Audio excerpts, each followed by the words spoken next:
You're listening to the Lanterns Radio Network.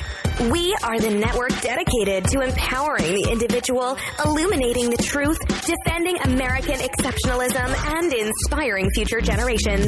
Stay connected and get involved at lanterns.buzz. For great radio, get commentary and news of the day. Lanterns.buzz.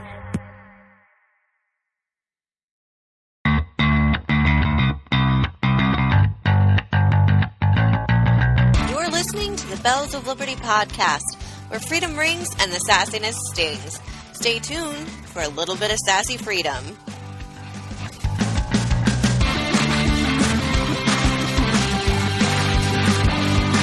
Welcome back to the Bells of Liberty on Lanterns Radio Network. Thanks for joining us again this week. We've got an interesting mix of topics for you tonight. Studies have been finding that silence is actually good for your brain, and that we could all benefit from time to time in silence to live a little bit longer. The TSA has once again proven itself to be a perv in government clothing. Did you know if you happen to be wearing a panty liner when you try to fly, that means the TSA gets to inspect your underwear? Shocking. Our latest Constitutorial is back on track with Article 1, Sections 3, 4, and 5, and everyone's favorite, Ring the Belle, where we get to talk about stories from the week that made us wish Facebook had an eye roll emoji. So let's get started. So, first topic, that's is very near and dear to my heart.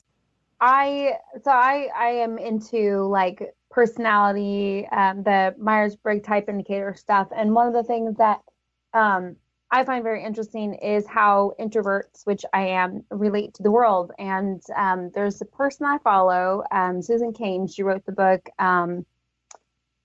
Quiet, actually. But one of the things that this kind of talking about silence and how beneficial it is, and this goes for extroverts and introverts. So studies started off by, they were trying to find the benefits of relaxing music, like how that helped reset and recharge. And because we know that music is beneficial for the brain.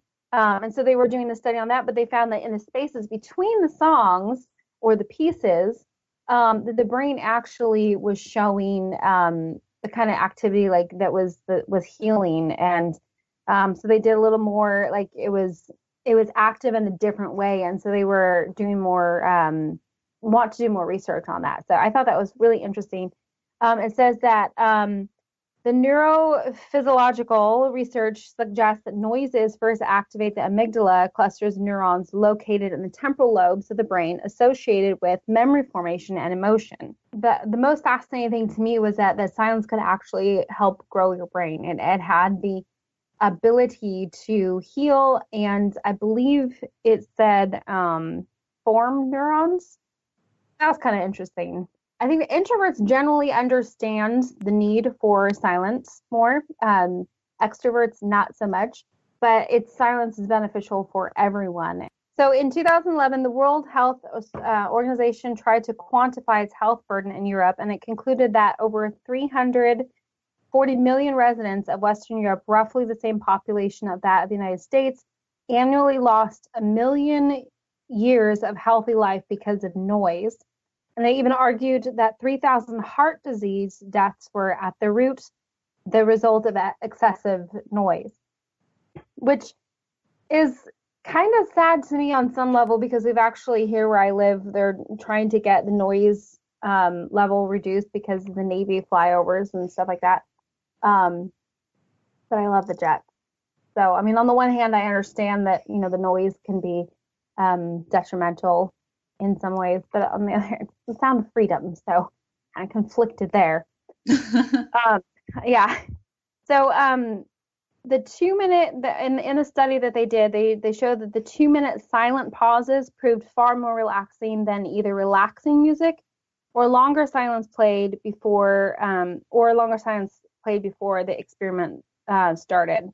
So I think this is really interesting, because when I was in junior high, my science teachers kind of treated my class like guinea pigs.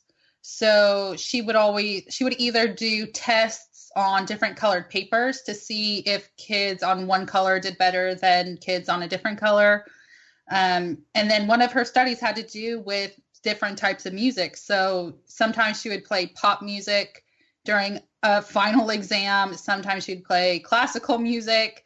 So I found this study really interesting that they're focusing in more on the silent spaces between the tracks of music, more so than what was previously thought. If you expose children to classical music, that's what helps them grow their brain and focus more. Well, this is like kind of interesting to me too, just as because I do actually have a personal anecdote for this, because shockingly enough, I do. I am a preschool director, as I've mentioned before, and recently one of my teachers discovered that she felt her kids slept better without any music playing. And at nap time, and I think this is pretty true across the board, because any preschool that I've ever worked in for any reason has had light music playing when the kids are supposed to be down for nap, and we usually let them nap for about 2.5 hours or so in the afternoon. And their CD player actually broke. So because, you know, I have to ask to pay for a new one. We haven't gotten one right away, and she's actually okay with that, because she's noticed that her kids are going to sleep faster and staying asleep longer without the CD playing. Whereas in other classrooms, today in particular was a really good example of that. We have a lot of kids that are up, well after they should be asleep and struggling to get themselves down. So I think this actually might be a pretty valid point, especially with young brains that are still developing, that maybe having that silence is a good thing for them. For me personally, I can't go with complete silence. I struggle with that. Like, I have to have something going when I'm trying to sleep, because complete silence just kind of, I don't know, it gives me the heebie-jeebies. But I can see the validity of it. Well, but it's important to know that it's not just that you have to have silence at bedtime. They're saying that just having some silence during the day was extremely beneficial. And as I was saying before, that the Myers-Briggs type indicator, like the personality stuff, was the stuff that kind of got me started on this and understanding how silence worked for me personally as an introvert. And one of the things that I noticed, if I'm super stressed about things, or like I've just had way too much, like I'm peopled out, as I say, or I'm, I will stay up, like I call it my introvert cycle, because I can go for a long time, like being normal on a normal schedule, but then I just get like, it's like everything gets too full. And so I will stay up till sometimes like 4 a.m, and I will have hours of silence. And it is, I mean, I've experienced how beneficial it is. It'll be like there's that habit of feeling like you have to have something playing, or have to be watching something, or you have to be doing, and I'll go to like turn on the music, and then I stop. I'm like, you know what? No. And it feels so much better just to have the silence. And so that's kind of like a self-soothing thing that I've learned to do. And it got me thinking about culture and politics and stuff, and how instant all the media is. And we all, we talk about like disconnecting and, turning off, or just, unplugging for a while. And I think we're starting to see just how beneficial it is. If silence on its own is healing and very helpful, how much more in today's society, where we're constantly on, like there's always something that we have to have noise, or we have to have talking, or there's just all this stuff. And I mean, I remember one day, I think like last month, I'd had some stressful stuff happen. Plus there were a whole bunch of things, like obligations. I had to go like socialize a lot, and all it kind of piled on. And I literally sat on the couch staring at the wall with complete silence for, I think it was like 45 minutes or an hour. And I was just like, it was so beneficial. And so I don't know, I just kind of thought that was kind of a timely topic for today's culture. Just like, I wonder how many kids would benefit from just like kind of shutting down for a little while. I think, I'm introverted as well. I actually was evaluated for a school I applied to, and they're like, we haven't seen someone this introverted in a long time. And I was like, okay, that's cool. But, I like sitting in silence. And, Francis Bacon says, silence is the sleep that nourishes wisdom. And so it's such a important time. And for me, as Easter is this weekend, for me, when I'm praying, that's my quiet time when I don't have anything going. I'm not, I don't have music on. I don't have the news on. I'm just completely focused on one thing. So I wonder how this study would relate to people who do like daily meditation as well. If that's one of the health benefits, people say yoga is so good for people. I wonder if that factors into it, the meditation piece of yoga. Yeah. Well, and I wonder too, because I was looking at from the perspective of we're on social media all the time and we're doing all these things. And one of the things about silence that I like is I have so much room, even if I have so much room to think. So I'll sit there and my mind just gets to wander a lot. It's not being fed this narrative that I have to try to keep track of or try to make sense of. My mind can just jump and I just start making it it's you can feel all these connections being made. And I start to process all this information that I've taken in. And so I'll think well, what do I actually think about this story that I read 2 days ago? Or 2 weeks ago. And I start it's nice to be able to just have that space to think and make the connections. And so I think the bottom line for me was that the world needs a little more silence because it is beneficial on several levels. So that's kind of the conclusion I came to after thinking about it in quiet for a while. Well, we are going to run into a break, so we're going to give the audience a little bit of silence, and when we come back, we're going to have our eyes on the skies, and Jana's going to talk to us about what's going on in the air.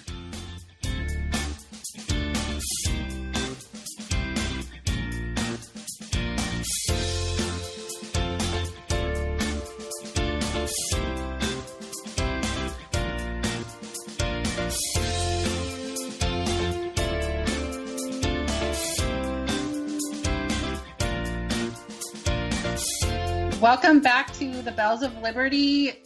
Our next segment, we are going to talk about what's been going on in the airways. I think it's been on everyone's mind. So, Jana, let's get started.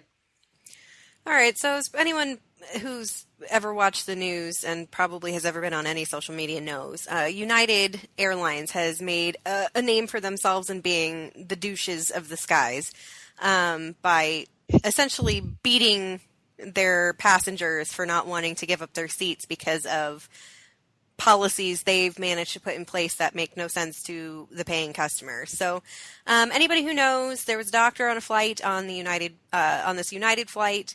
Everyone had boarded already, and then United discovered that they have employees that need to make other flights, so started requesting that people voluntarily leave the plane with the promise of being not refunded, but what is the word that I'm looking for? They were given money essentially to go on a different flight or offered enough money to buy tickets in the future, that sort of thing. It was an incentive to get off the plane. When there weren't enough people that were willing to get off, because obviously they were already on the plane and getting ready to go, they turned it into we're just going to draw names out of the hat, so it's no longer a voluntary situation. You're just going to have to remove yourself from your seat once we call your name. One of those being the doctor. Whatever his history may be, that's irrelevant to this story, and I'm kind of tired of people digging into his sordid past to justify his face getting beaten into a chair as he's dragged off of a flight. But essentially what happened is that they told him he was going to have to get off. He refused, and he was dragged off of the flight and injured, actually quite severely. It sounds like he's lost 2 of his front teeth. His nose was broken. And obviously other issues that and injuries that came along with having people drag you out by your arms when you say you're not getting off the plane. Well, and I mean, he did say to the police officer, "You're going to have to drag me off." I just want to put that out there. For whatever reason, still, I don't think it, justifies the way he was totally dragged off and his face was not taken into account. But there have been more videos of him saying, "I'd rather go to jail than get up out of this seat. You're going to have to drag me off of here. I'm not moving." So he did say that to the police. There's video of that, but. Okay. I don't care. I'm not real sympathetic to airlines just because the experience of flying is no longer as convenient or as exciting as it once was. Obviously, since 9/11, things have really been locked down into some really overbearing policies and expectations for flyers to just get over the fact that their freedoms are being encroached on when they just want to get from point A to point B. I personally am tired of being treated like I'm a criminal before I even walk through the security gate and having people yell at me when I haven't done anything wrong. So obviously, my issues with United is I hate the policy of overbooking, and I have hated that from the beginning. All of this could have been avoided if they wouldn't do that. If they didn't have a policy of using, this, we're just going to sell more tickets than we actually have for the flight because we need to save ourselves some money. There have been some articles released just in time for all of this regarding why airlines overbook. And essentially it's just economical for them, assuming that 5% of people who book won't show up, so they sell about 5% more tickets so that they can make the maximum amount of money every flight, which I understand as someone who supports capitalism, that might sound like a good idea, but from the perspective of a customer, I don't appreciate essentially being told that I'm going to potentially be asked to remove myself from a flight that I've already planned to be on. When my family flies, which these days is looking more and more less likely, when my family flies, we have a very tight schedule. And if for some reason we ended up having to be separated because they forced me or my parents or someone to get off of a flight because they want their flight crew to get someplace, I would be very, very upset. So I find that kind of a ridiculous policy to have in the first place. And I guess to get to the meat of this topic is the TSA has recently announced that they can inspect the inside of your underwear and you're just going to have to get over it. Yeah. I'm trying to wrap my head around that and I can't. Actually. Now, yes. And as I've shared on previous podcasts, I have gone through quite a few experiences because I've done a lot of flying in my life since 2001. And gotta tell you, when Olga, the TSA agent, decides that your breasts are a threat to society, gets a little interesting. When I was 14 years old, one of the worst experiences I ever had with the TSA was shared with my mom, but it was particularly embarrassing for me because I was 14 at the time. I had my bra unhooked and my buttons, the buttons of my jeans undone because I had set off the metal detector or whatever scanner they had at the time because they didn't have the full body scans when I was that age. But I definitely set something off, and apparently I looked like a terrorist, what with my X-ray white skin and freckles and red hair and whatnot, and being the fact that I was only 14 years old at the time, obviously I looked like a danger to society. So I was pulled aside, had all that happen to me, and I was in near tears by the end of it. And my mom was livid. She had a similar experience with me. She's had other experiences where she had to use a cane because we went on vacation shortly after she had surgery. She made that clear to the people that were directing us through TSA. She had to put her cane through the X-ray machine, and I guess because of that, they decided that they were going to have to check her leg. And she had expressed several times that her leg was still tender from surgery, and she would appreciate it if they didn't touch it, which I guess in TSA language means please touch it because I really enjoy it when you hurt something that's just been cut open. So it's not, and I know, Sammy, you've had experiences like this too, where it's like they're not at all understanding of your situation, regardless of how you explain it to them. Yeah, I had to take off my walking boot, like basically my cast. I wasn't technically supposed to be out of a hard cast yet, but my doctor knew I was flying, so he let me out of my hard cast. and they wanted me to walk on my foot without my walking boot. And I was like, I am physically unable to do that. Yeah. And we've seen stories, kids with sensory processing disorders that have had to go through some pretty nasty experiences with TSA agents patting them down for whatever reason. We've seen videos of women who have breast cancer, and they've got ports for their chemo treatments that are just being, picked at like that's some sort of, like, they are too stupid to understand what that's for. Like, I understand that terrorists, if they're going to do something, they're going to be clever about it, but let's use some common sense. So this latest experience happened to a 65-year-old retiree who had the audacity to wear a panty liner when she was traveling. And I guess because that shows up on the body scan, gave the TSA leave to stick their hands down her pants, not even just down her pants, but into her underwear and touch her privates while she was standing in line. And she reported that it was a very, very, not only uncomfortable, obviously, experience, but that the woman that was doing this was very, very harsh with her and treated her very, very poorly because she balked at the fact that someone was touching her. So, at what point do we draw the line and say, you know what, I'm a little tired of being molested every time I go to the airport? That's just insane. Like, I literally, like I was saying before, like, I want to go visit a friend in Tennessee, and I'm trying to figure out if I could just, like, have my friend who has a little, I think it's got like a twin engine plane or something. Like, I'm trying to sweet talk him to take me there all the way. I'm like, there's coffee for you, or if I need to take the train, because I cannot handle. Like, I'm an introverted type, okay? And I like my personal space. I don't like people touching me, but I most think that people this is don't generally dig seen. that. Yeah. Let's be real. I was gonna say, I don't think I'm being unusual by saying I don't like it. Please exempt me. I think I would rather say, or I think it's rather that most people would like to be exempt from it, and I wouldn't blame them at all.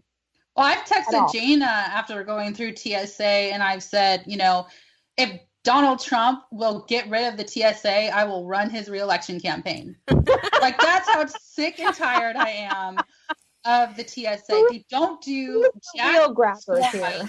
They don't do jack squat to protect us, and they are taking too much. They are going way farther than they should be allowed to go. I've heard people try and defend this practice of the TSA, saying, well, police officers can do cavity searches. Okay, those are police officers, and the cavity search only comes when they have like a reason to suspect you're carrying something in a space it shouldn't be carried in. Not just, I'm going to Florida for vacation. Right, and the fact that walk down the sidewalk and then the police officer says, hey, yeah, you come over here for cavity search. No. You can't even stop and talk to someone without reasonable, you have to have a reason to. So, yeah, it's. Well, and I've had when I've gone through the scanner, I've had, on sweatpants, the drawstring. So that has set off the scanner. And they made me go into a private room. They wanted me to take my pants off, and I said, oh, hell no. No, they took me to a private screening room. Oh. But I was like, oh, hell no. And I was like, you know what? My husband does a lot more to protect this country than you will ever do. Like, I was so done. I really said that. I was so done with the TSA. I can't believe that they feel so entitled. Like, I get that if you're a TSA worker, you probably don't want to do it anyway, and it's policy, but come on. Like, no one in this country thinks that these practices by the TSA are acceptable. I'm going to go full conspiracy theory here. Like, do you ever feel like that's like there's some sort of experimenting going on to see like how far we can push people before they finally, it's like, okay, so this is what we can do and this is what we can get away with. And like, because I'm just looking at it going, like, I just feel like you're all herded into this area and you all have to have these things happen to you and you have to be okay with it. And it's like, is this where they just like, oh, okay, they really are this dumb that they think that us looking for, panty liners in your underwear is going to keep you safe. Let's go with that. I thought your conspiracy theory was maybe they're doing an experiment for like perverts who just got out of jail and they're hiring the TSA. That could be it too. To be real, I honestly think it's just to try to push people into paying for pre-check. The global pre-checks and stuff, because they just can't, I don't think they can afford to do this for much longer. So they're trying to push people into either not flying or push them into paying for something that, you might only use a couple times a year, but it gets you away from having someone stick their hands down your pants.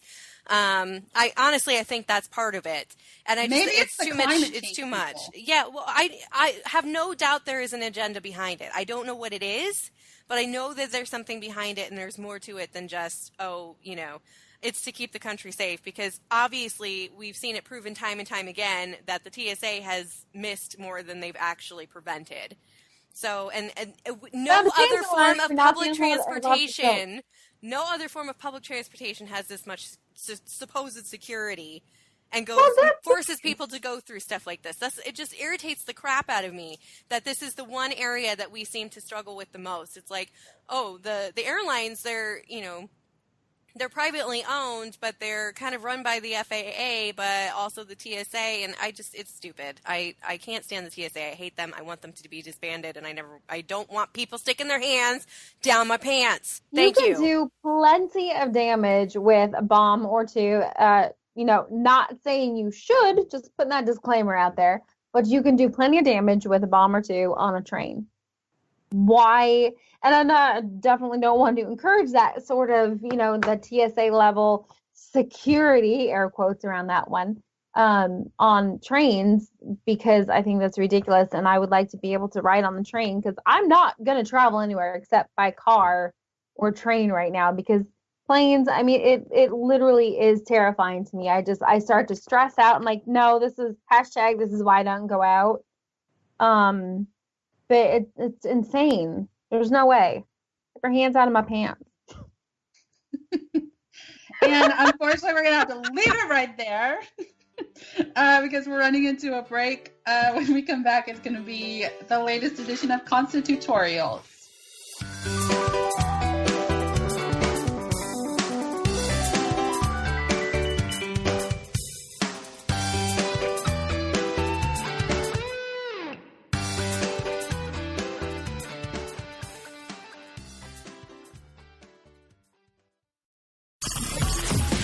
You're listening to the Lanterns Radio Network.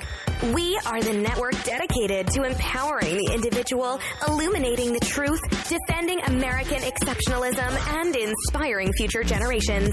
Stay connected and get involved at lanterns.buzz for great radio. Get commentary and news of the day. Lanterns.buzz.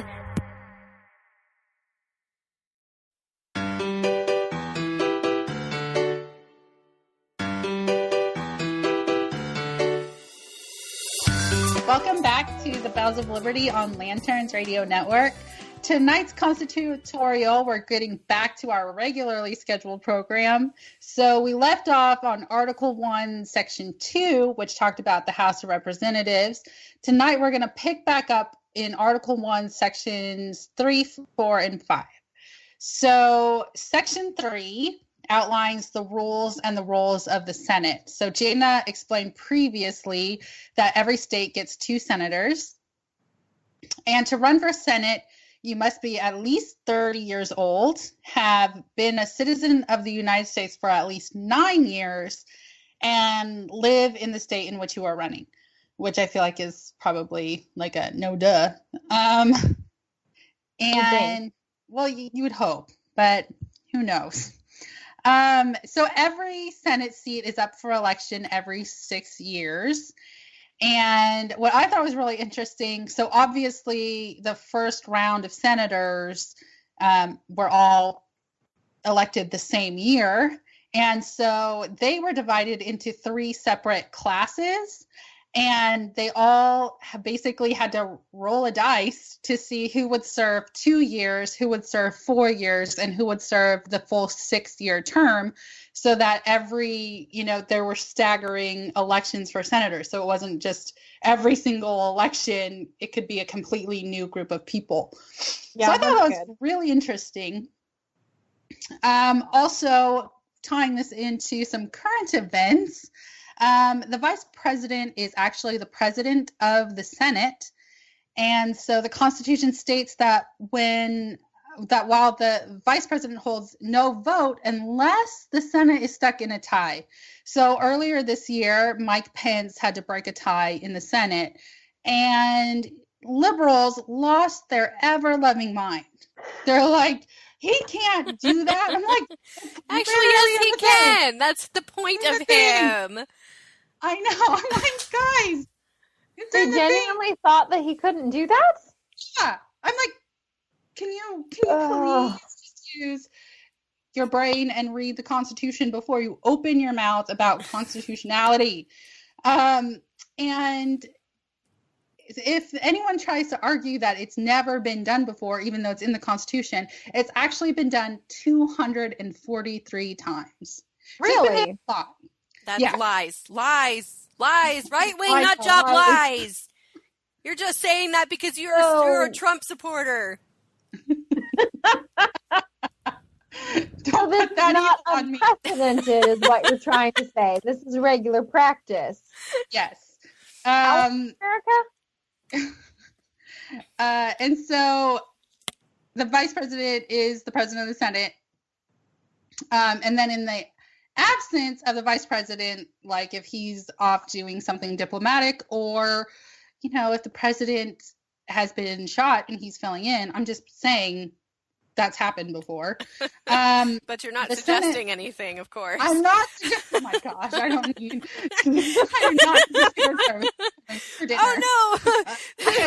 The Secret Service is at your door. Look behind you. I'm going to go hide under my desk. That's what I do whenever anyone knocks on the door, but people don't do that. Same.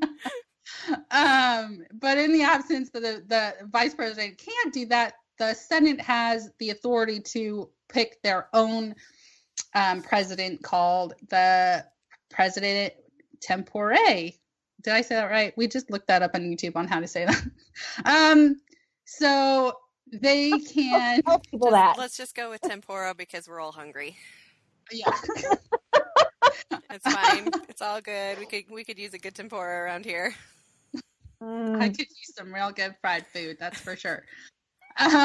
Since World War II, that person has always been the senator with the most seniority from the majority party.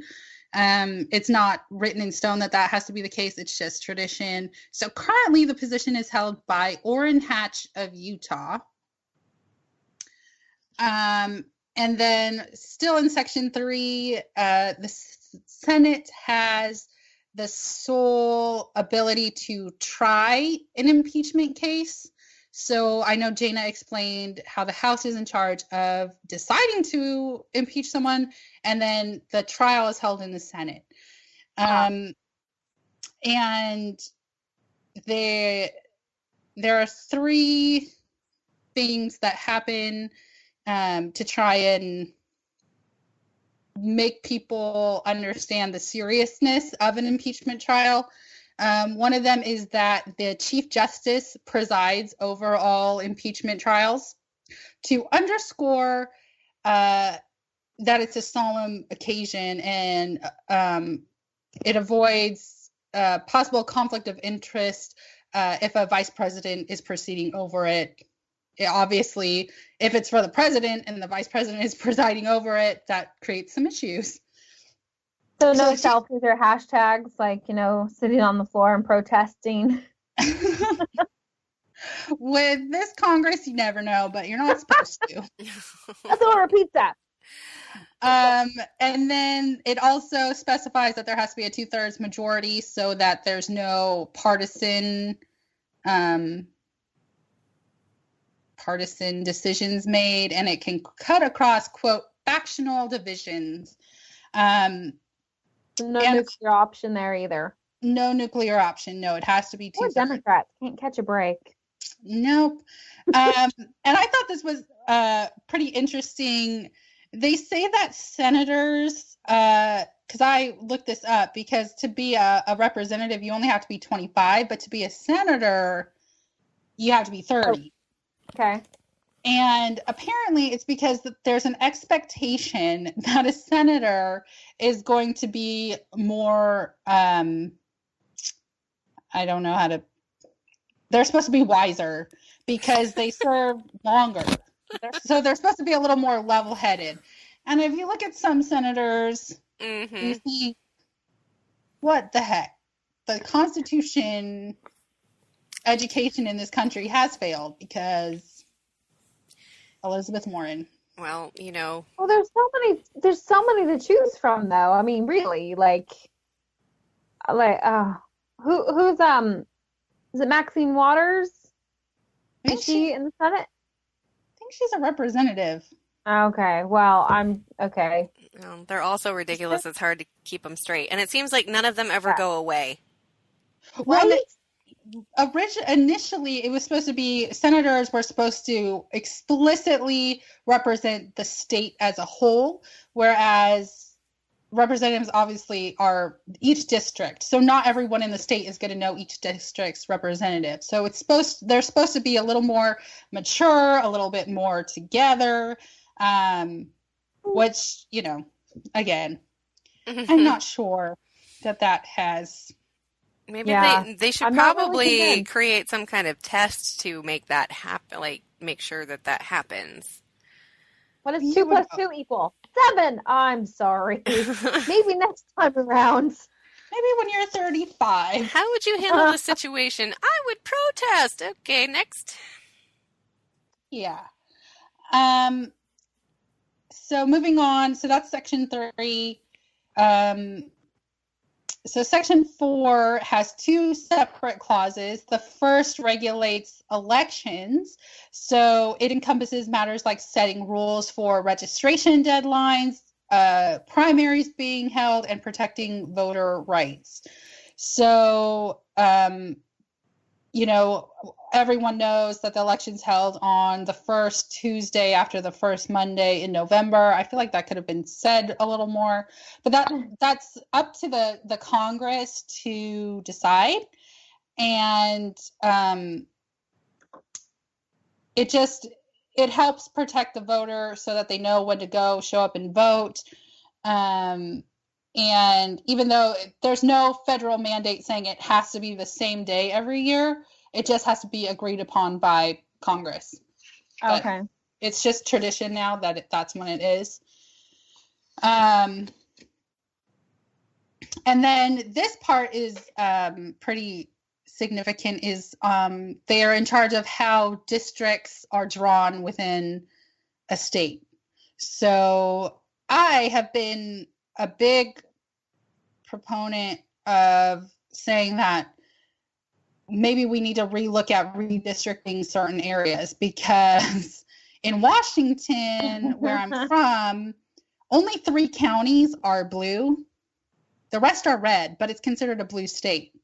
Yeah. And so for someone like me who is in like Redmond, Washington, King County, the person who represents King County doesn't necessarily represent me. You know, I don't have as much representation as I feel like is called for. So this is a power that's Congress has in Article 1, Section 4. And then another part of Section 4 that was pretty interesting, the 20th Amendment changed this because Congress was supposed to meet March 4th of every year, the first Congress.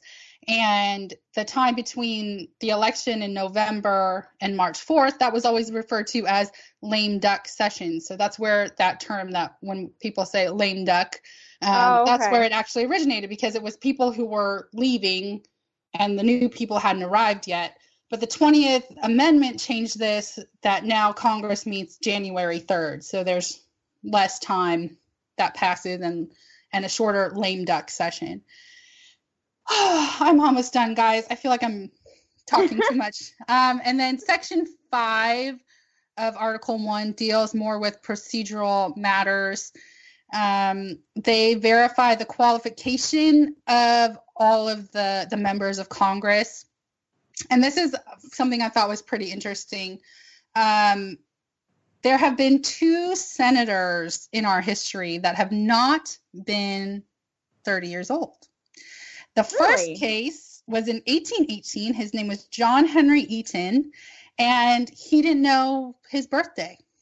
He didn't know the year he was born. He sounds like me. I probably would have been right there with him. I don't know. He was only 28 when he was sworn in. And the second time, the guy's name was Rush Holt. And when he was elected, he was 29 and a half. And they actually made him wait until his 30th birthday to be sworn in. So I just thought that was a fun little historical fact that, twice there have been senators who haven't been 30, and that is one obligation of the Senate.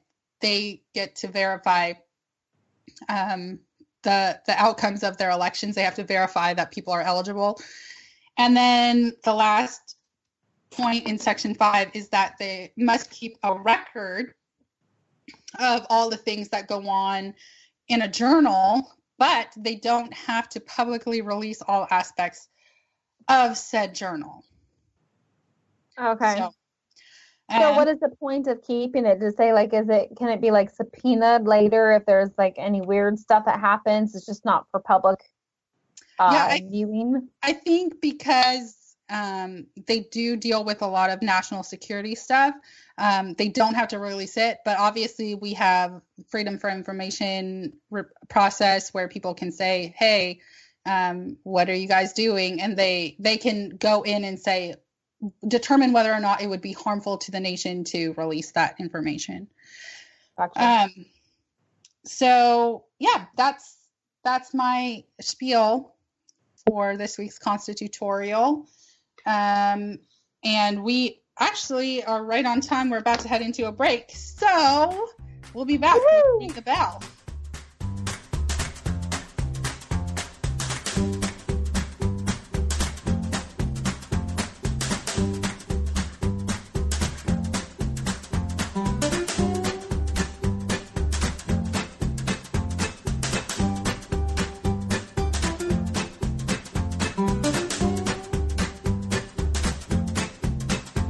Welcome back to the Bells of Liberty. We are on Lanterns Radio Network, and it is time to ring the bell.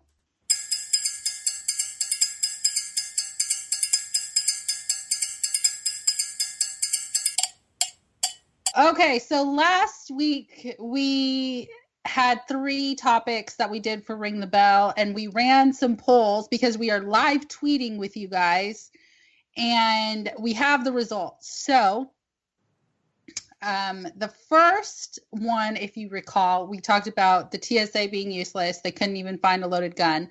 So our first poll asked, is the TSA useless? 79% of you said yes. 14% of you said, I like being felt up, which is kind of creepy. And 7% said, no, they really do catch criminals, and you guys need serious help. The second one, I talked about an Italian court ruling that it is a crime to molest your neighbor's nose with your stinky food. 21% of you agreed that we need consent cards for our smells. 54% of you said, what? Apparently you were not listening and live tweeting with us. Exactly. And 25% of you said no, all smells are created equal. You guys might not have any sense of smell. So I'll forgive you. I'm feeling like this is telling us a lot about our audience, to be honest. I mean, I feel like 25% of our audience don't have noses at all, which I'm not trying to be discriminatory, but maybe they're related to that Harry Potter villain guy. Voldemort? Maybe they don't have noses.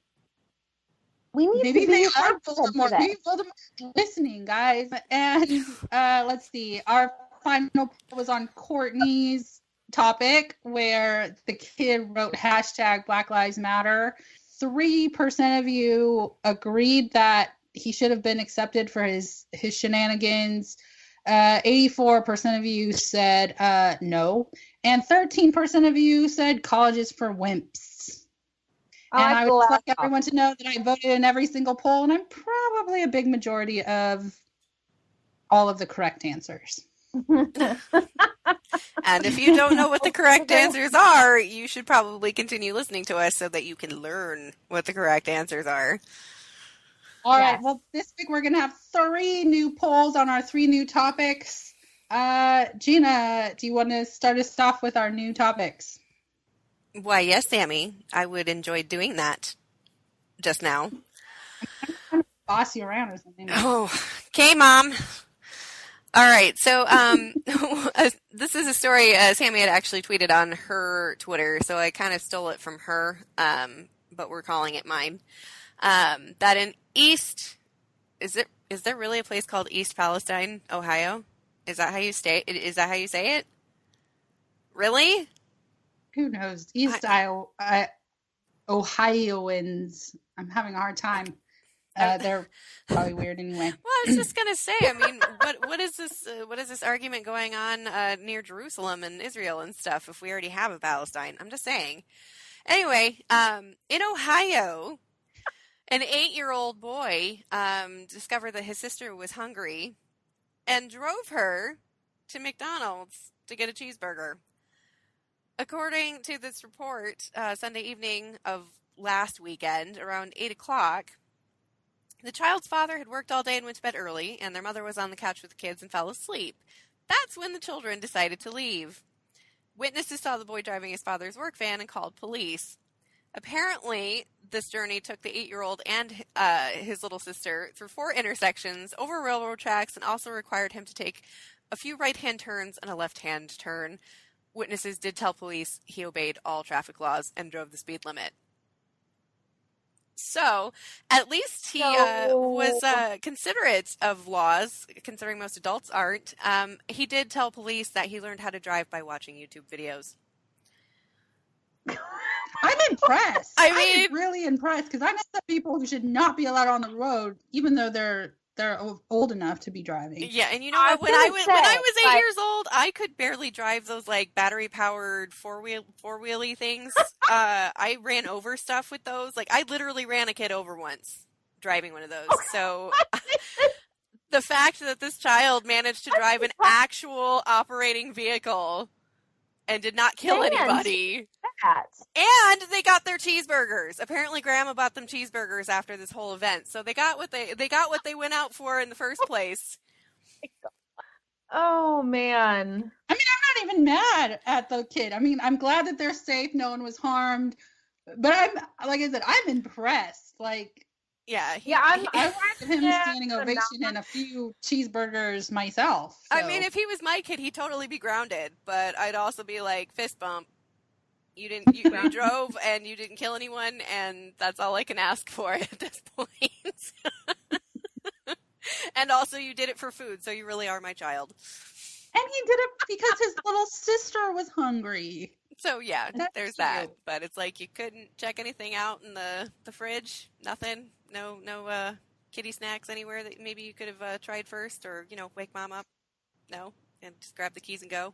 He's gonna be trouble when he's older. I'm gonna say it's easier to ask forgiveness than beg permission. So he's got life figured out. Yeah. my topic, moving along, has to do with kids as well, but this is from The Blaze. They are reporting that Idaho has a new program that actually pays students to graduate early. And they are paying kids $1,500 per year that they skipped. It's a scholarship that goes into post-secondary institutions or credentialing classes.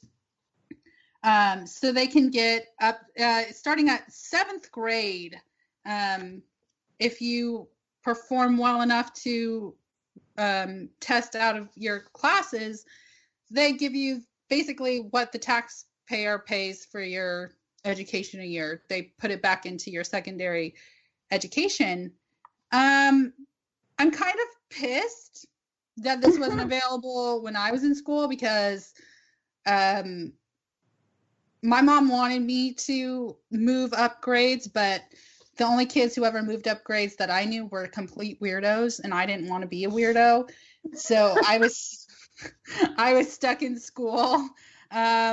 And so, but if I had been able to have been paid $1,500 per every grade I skipped, you bet your butt I would have tested out of every single class that I could starting in 2nd grade. Yeah, no kidding. It just seems like a quick way for kids to be taken advantage of, but I'm Well, trying to play devil's advocate, so.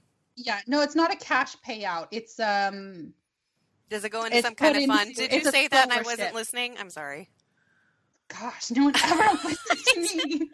Sammy starts talking, and I just tune out, and that's how it goes. Just kidding. Yeah, but as soon as my phone makes a fart noise, you're like, I'm on it, and that is going on Twitter. Yeah. Oh man. But I'm a little outraged that this wasn't available to me, because obviously if I could have gotten out of the indoctrination system earlier, I probably would have. Courtney. Transgenderism is the new black, according to this article that I'm reading, and the psychiatrist quoted one of their patients as saying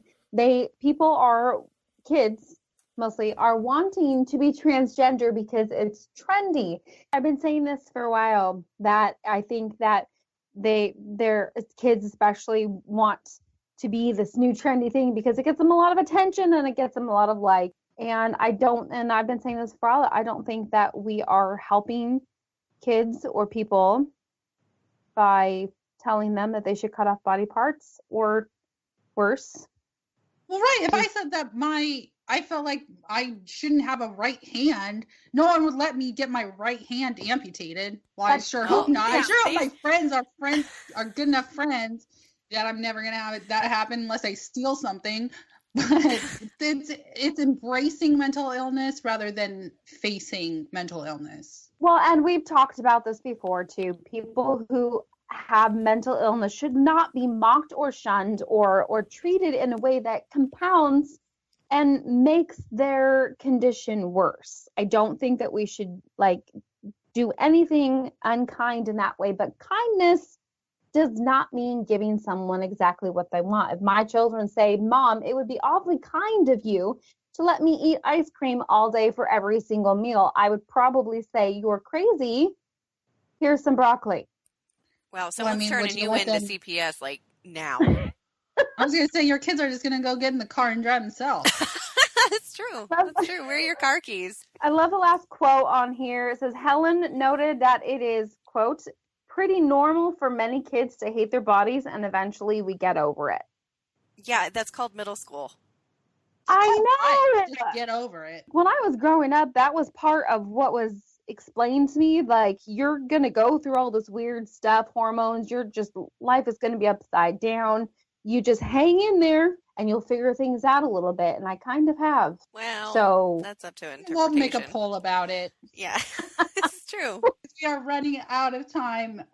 So we will have new polls up for you guys throughout the show. You can live tweet with us. If you don't know where to find us, our Twitter is @Bells of Liberty. You can find us on Facebook @The Bells of Liberty, and also all of our shows are available on Spreaker, which is where Lanterns Radio Network is home-based. You can find us on SoundCloud, Google Play Music, and iTunes, so go ahead and find us there, and we will see you next week. We're all waving goodbye in case you didn't hear the rush of air. I think we all just realized you can't see us, which is probably a good thing. The silence was deafening. Silence is good for you, so. Silence is good. Exactly. We've added some time onto your life. You're welcome. Until next time. Thanks for listening to the Bells of Liberty podcast. Want to listen to more sassy content? All shows are available free on demand on Spreaker, SoundCloud, iTunes, and Google Play Music. Have something to say? You can find us on Twitter @Bells of Liberty. And also on Facebook, www.facebook.com/The Bells of Liberty. And as always, keep calm and ring on.